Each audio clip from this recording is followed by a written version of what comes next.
I've been playing a lot of Age of Mythology Retold lately, and I found myself loving a game that originally came out 22 years ago, but I can't remember if I ever played it when I was younger.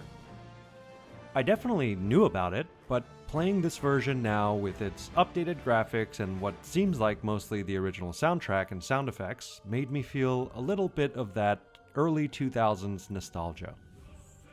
Do I understand what the units are saying? Malista. Malista. No. Does it give me that fun early stage RTS nostalgia? Yes. So I started thinking about which other games could make me feel this way, and as I was doing some research, I was amazed by how many modern remasters and remakes I saw out there. I guess I never really paid attention to the sheer number that have recently come out, and it inspired me to dig a little deeper and make a video on the topic. In the world of console gaming, remakes, remasters, re-releases, retellings, rebirths, reborns, remixes, complete editions, anniversary editions, and of course, definitive editions seem to be ubiquitous on store shelves and digital libraries. Look on any coming soon list and you're going to see a handful of remakes or remasters sneaking in between the sea of sequels and maybe the occasional new IP. As you could probably guess from my Age of Mythology enthusiasm, I like the idea of remastering an old classic or a legendary game from an older generation. Remastering, by the way, basically means bringing an older game into the modern era with enhanced graphics, potentially audio, and ideally some quality of life fixes while preserving the original gameplay. On the other hand, full-on remakes can be desirable too, although it's a little bit more of a mixed bag since a remake entails, well, remaking the game from the ground up while trying to preserve its core essence. Sometimes they're executed flawlessly, while other times these games catch heat when they don't hit the mark with fans. Or they veer too far creatively from the source material while retelling a known story. Since these types of game releases and re-releases seem to be quite frequent in today's world, I wanted to dig in and better understand. Are remasters and remakes a good trend in gaming? Let's dive in. First off, let's talk about the purpose of remakes and remastered games. In simple terms, they serve to bring older and ideally amazing games from their original time period into the world of modern-day gaming. There's many reasons to motivate a developer to do this. They're not only able to generate new fans for existing series, but they may even unlock the full potential that an older game couldn't attain 20 plus years ago. These games can help bring to life a vision which was limited by the technology of its age, and most importantly, it lets longtime fans of a series experience the game in hopefully what is going to be its best version. I also like to think they serve as a placeholder of sorts for popular franchises while the developers are hopefully working on new entries. Think about it. The concept and outline of the game is already done and proven to be a success, so it's more of a technical feat for a developer to refresh it than creating a brand new 0-1 creative effort. A lot of these remasters and remakes are also done by partner studios, allowing the main developers to continue work on the core franchise. Oh, and I didn't forget the last little piece.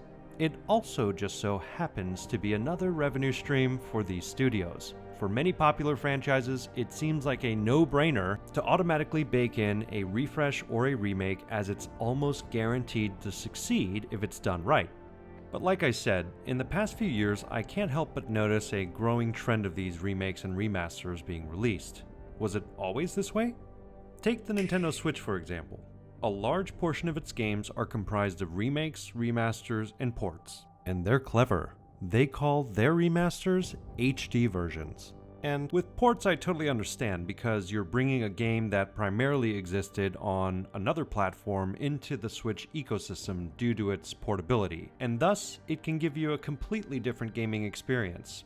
For example, I've played Final Fantasy X when it first came out on the PlayStation 2, but when they remastered it and they ported it over to the Nintendo Switch, I immediately bought it because I wanted to experience arguably one of my favorite Final Fantasy games in a mobile platform. And I always play it when I'm on planes or if I'm traveling, and it's just as fun as it was when I first played it. So clearly, there's a reason to make these types of games, but what makes a remake or remaster good or bad? First of all, one of the most annoying things about a remaster or a remake, especially in the context of making this video, is there's not one universally accepted term to describe them both, or even to describe this style of game. This may also be why you have so many developers calling them a million different things. It just makes my life a little bit more difficult in putting a label on this style. So I really think it boils down to ultimately being some type of re-release, but that really doesn't sound great from a marketing standpoint, and that's where you get all of these retellings, retolds, remixes, whatever you want to call it. It is a re-release. I used to think that the chances of having a bad remake were much higher than a bad remaster, since remasters just tend to be a graphical and audio enhancement of a game, and it's typically a game that's considered to be a massive success to begin with. But that's not to say you can't have a bad remaster either. Either way, this list definitely changed my perspective on things. In this list, I'm bundling remakes and remasters together because some of these really cross the line finely on whether they are one or the other. Sometimes they're really both. I'll start with the game that inspired this video, Age of Mythology Retold. I think this is a fantastic remaster, and they updated the graphics in this example but kept the audio, as far as I can tell, really faithful and maybe even original. But what's interesting is when I actually went back to look at the graphics from 2002 and I compared it to today, the way I interpret it today is kind of how I interpreted it in 2002. If you think about it, that's really the whole point of a remaster. It's supposed to make you feel like you're playing it for the first time again, whether it was 5 years ago or if it was over 20 years ago. So this is a really good one, and it got me super excited about these types of games to start with. Demon's Souls. This was another really good remake because it was also pitched as a PlayStation 5 launch title. So I had to get it in the beginning just to see, what type of game could test the capabilities of this new console. And even though I didn't beat this one, it was cool to go and jump back into the first Souls type game and see it in the new graphical fidelity. I think they did a really good job with the audio as well, and based off of diehard fans, it sounds like the remake as a whole was really faithful. And similar to Demon's Souls, the Resident Evil 2 remake was not only just a fantastic graphical overhaul, but it actually enhanced the way that the camera operates as well. So no longer do you have to be limited by the tank controls with static camera angles. You can now actually move your character freely with the analog sticks, and the camera adjusts automatically to follow your character's movement. They also made subtle enhancements to the audio as well, which made me think they kept the original audio, but when I actually went back and listened to original Resident Evil 2 audio, it's actually completely different. So this really, again, made me feel like I was playing it back in the day, but modernized, which is the whole point of a remaster or a remake. And then you have Diablo 2 Resurrected, which I absolutely loved this game because, again, they did a graphical overhaul similar to what Age of Mythology Retold did, but they kept the original sound effects. And even though I didn't play this game to completion, I just needed that quick hit of that 2000s nostalgia of Diablo 2, and it was just so fun. To me, the original sound effects with enhanced graphics really is a fun experience, and it's probably my preferred way to play a remaster. One that I don't think gets enough attention is Zelda Link's Awakening, which remastered the game in a new art style, which was a lot more of a 3D emphasis, but it was still a top-down type game. But it paved the way with this new art style for the new Echoes of Wisdom game, and that thing is getting really good reviews from everyone who's talking about it. So clearly this formula worked for Nintendo. And you also have Silent Hill 2 and the 2024 remake, which I can't wait to play it. I haven't picked it up yet, but I've only seen good things. And the same story with Metroid Prime Remastered. Now, I've got many favorites in the list above, but Final Fantasy VII Remake and Rebirth stand apart from the crowd to me as my favorite remake and remaster combo of all time. Square Enix just did an incredible job finally nailing down the essence of Final Fantasy VII, and I don't care if they have to do it across multiple games. I just think that the new form factor that they bundled it up into really is a fun experience overall while retelling a classic story. The interesting thing is they completely changed the fighting mechanics by taking out the whole turn-based classic RPG functionality and making it more of an action RPG type game, but they still kept the ATB gauge, or the active time battle gauge, which was a core functionality of the original game, and it essentially made you wait your turn until you can make your next action with a given character, and it adds a completely different strategic element to playing this game. So overall, mwah, chef's kiss, Final Fantasy VII Remake and Rebirth, incredible variants of the original game. And there's so many others that I can name, but a few more additional honorable mentions are Metal Gear Solid 3 Snake Eater Delta, which is a remastered version of the original PlayStation 2 game, and it remains so faithful to the original that they've kept the original voiceovers but have done a complete enhancement of the graphics. I'm really looking forward to Dragon Quest 1 through 3, which are HD 2D remakes, which if you haven't seen the trailers, it really looks incredible. They took the whole Octopath Traveler approach to an RPG, and I think it's going to be really cool. So clearly, there are some common elements here. Good remakes tend to bring the graphical fidelity of an older game up to current-gen console levels, where remasters don't always need to have insane graphics to be loved. They just, at a minimum, have to be a noticeable step up from the original. Successful remasters also tend to keep as close to the original audio and sound effects as possible, where the good remakes do a full audio overhaul. Good remasters keep the original gameplay near identical while making quality of life enhancements, and the good remakes make core gameplay changes which are still fun but pay tribute to the original game. Now, let's talk about how you can completely screw up a remaster or a remake no matter how good the original game was.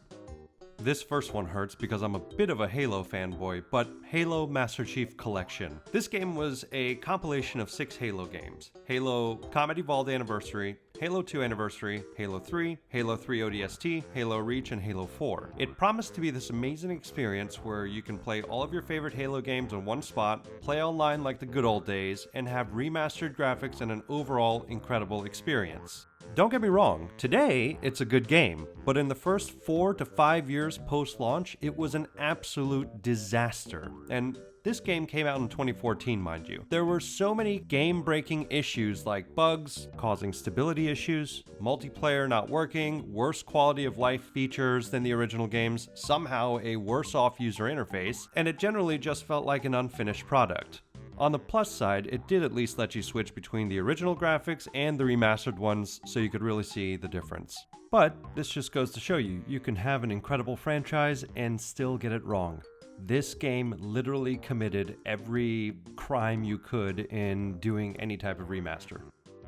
You know, remasters are supposed to bring the game forward, but unfortunately for GTA Trilogy Definitive Edition, which is one place where you can find Grand Theft Auto 3, Vice City, and San Andreas, this is not the case. It had technically a lot of issues, and a lot of developers made reviews of this game and broke that down, but just from an average consumer's perspective, the frame rates weren't consistent. The additional enhancements to things like the rain were actually, even though they're maybe a little more sharp, they weren't as realistic or convincing as the original games. The character models were not as good. If you look at this picture here, you can see the clear difference. Even though the resolution might be a little better, the actual graphical representation is terrible, and this is actually one of the worst reviewed games on Metacritic for these reasons. When you take a franchise and you do a remaster and it's a beloved franchise, you better make sure it's a knockout hit because people are very protective of their franchises. Another thing that came out was that there were no review codes sent out for this game in advance of its launch,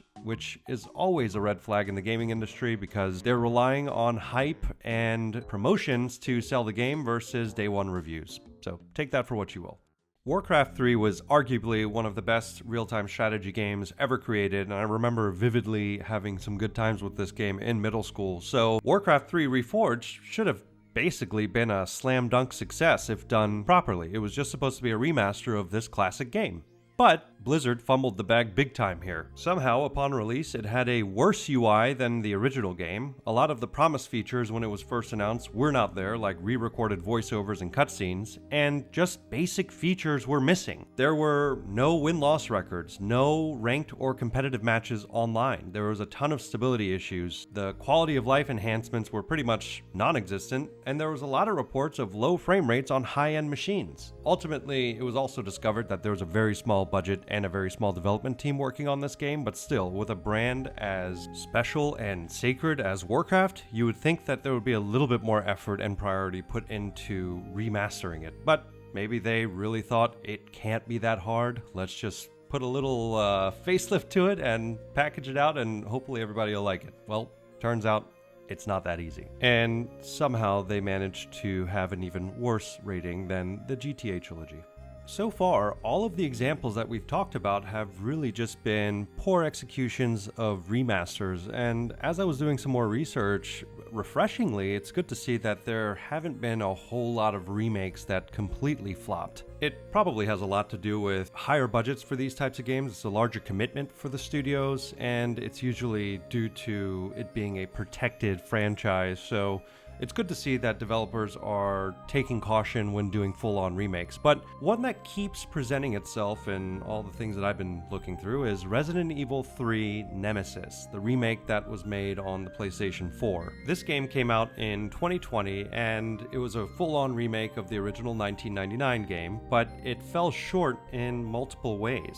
For one, the story was a lot more fast-paced and linear than the original, and it seemingly only takes about 6 hours to beat this game. And the main boss of the game, Nemesis, is apparently a lot less threatening than the original. I actually played the remake. As a person that never played the original, I had a good time with the remake. I thought it was pretty fun, but I have no idea how it compares to the original, so I'm just relying on hardcore fans' feedback. But the general thoughts on this game is that it just wasn't as exciting or as challenging as the original, and therefore it landed negatively among those hardcore fans. But if you're just playing this series for the first time like I was, it was actually a pretty fun experience.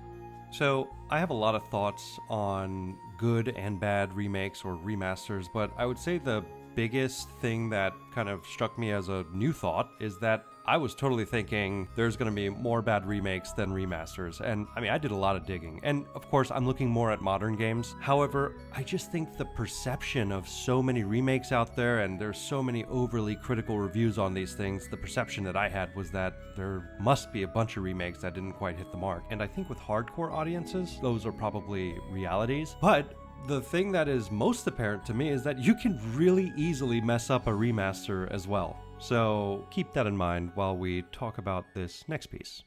If I'm to trust Wikipedia, which in this case I'll count as directionally accurate, there's been over 700 remakes and remasters since 1988, where the original Mario Bros. Arcade game was first remade for the NES. Now, that was 36 years ago, and out of those 700 and change listed on Wikipedia, almost half of them were made in the past 10 years alone, or essentially in the last 2 generations of consoles. I actually Googled the best games of the 2000s, and many of them were some type of remaster or remake, which further proves my point that these games have massively picked up in popularity over the past couple decades. Now, this is obviously, I think, as gamers from the 90s are getting older, they're getting more nostalgic. There was a lot of original concepts back then, and naturally, folks want those concepts brought to life in today's graphical fidelity, and I don't blame them. I mean, I think about this type of stuff all the time. In fact, gaming nostalgia is definitely a topic I want to make a video on. But as I think about it, when was the last time there was a brand new mainstream genre? I mean, my cynical side wants to say live service gaming is a new genre, but not one that I think is the most welcomed. Or even simpler than that, a really successful original concept game. I mean, if I'm just going off of the top of my head, I remember Ghost of Tsushima was really popular with me and my friends. Elden Ring, even though it's a Souls-type game, it was an extremely popular game. Most recently, Black Myth Wukong, that's another one. But I'm struggling to think of concepts that aren't sequels off of the top of my head, or some type of remake or a remaster. In fact, go take a look at the most popular horror games out right now. They're all remakes and remasters. So there's no denying that the sheer quantity and rate that these remakes and remasters are coming out over the past 10 years especially has continued to rise. But how well do they sell? Well, they do really well. I guess that's not too much of a mystery here, but let's just take a look at a couple examples. Honestly, I'm pretty surprised here, but Resident Evil 2, 3, and 4 remakes sold over 30 million units combined. Final Fantasy VII Remake sold 5 million copies in just 4 months, and the newest Silent Hill 2 remake sold over 1 million copies in just 4 days. If you also think about price, sometimes those remakes are priced just like a new game, and in today's world that means in the US at least it's $69.99, and remasters usually come in about $20 or $30 underneath that price. So I can't blame developers from a financial perspective for investing in these types of games, because in theory they should have a pretty high likelihood for success. But I think the problem is, in a generation or two, the remake cycle will start to get dull if there's no new ideas in the modern era which justify a future generational update. I mean, think of some games that are being made right now, which in 10-15 years you would want to see remade in whatever the future generation is. Now, in 15 years, if everything is flawlessly executed in VR, then maybe that's a whole different story, but just from a graphical fidelity and frame rate perspective, I mean, what? They just have a bunch of sequels to work with in today's world. And I have to go on a little bit of a tangent here, but I guess we can't really lose sight of the fact that making new IPs is a risky proposition. The game has to do well, or else it could make a studio look bad and they'll lose credibility and a lot of money. Games are not cheap to develop these days, and it takes time to make a good game. The studio has to commit to an idea years before it's even set to hit the shelves of a retailer. I mean, look at Sony's largest flop, Concord. They must have decided on this concept many years ago when hero shooters were still in their prime or just coming into the market. And by the time the game actually came out, there was virtually zero interest in it, so they shut it down. Remasters and remakes are usually a safe bet, but when a series only has a remaster with no new entries, I think it's equally as risky. I think that if a game is 10 to 20 years old, it's fair game to do a remake on that game. And as far as remasters are concerned, if it's something that's at least a generation old, I think that's pretty fair too. The really fun side of remakes and remasters is thinking about which games would do extremely well under that formula. And the first one that comes to mind for me is Chrono Trigger, which was originally on the Super Nintendo, and it's easily considered one of the best and most legendary games, at least from my childhood. And I'd honestly welcome a full-fledged 3D remake or even an HD 2D remake where they keep all of the turn-based combat. I think it's just an incredible game the way they put it together. And holy crap, while editing this video and looking for some Chrono Trigger footage, I came across an artist on YouTube named Dot. They're a 3D pixel artist, and they actually put together a HD 2D style remake for Chrono Trigger. It looks incredible. This is exactly what I was talking about, and what you are seeing right now is user-generated footage. This is not something that Square Enix put together. If they did this, they would make a killing. So I have to show this. It's just incredible. Dino Crisis 1. Man, we need Dino Crisis as a series to be revived, but at a minimum, it needs some type of Resident Evil 2 or 4 style remake. I mean, this is such a classic game. It basically combines Resident Evil mechanics with a dinosaur theme, and as a kid, this was one of my favorite games. I remember playing Dino Crisis 1 and 2 and was absolutely terrified and excited the entire time, whereas if I played Resident Evil, I was just terrified. And then Dino Crisis 3 came out, and I was very confused on what they were thinking. I wasn't a huge fan of that one. I don't even think I got past the demo, but I wish they'd do a full remake of this. As far as remasters go, I really would like to see StarCraft have some type of a remaster. I know StarCraft 2 has been an incredible sequel to the series, and I mean, we haven't had anything from that brand in about 12 years now, I think. But the original StarCraft was such a formative game in my childhood. I'd love if they did some type of Diablo 2 Resurrection style remaster for that game. I would play the crap out of it.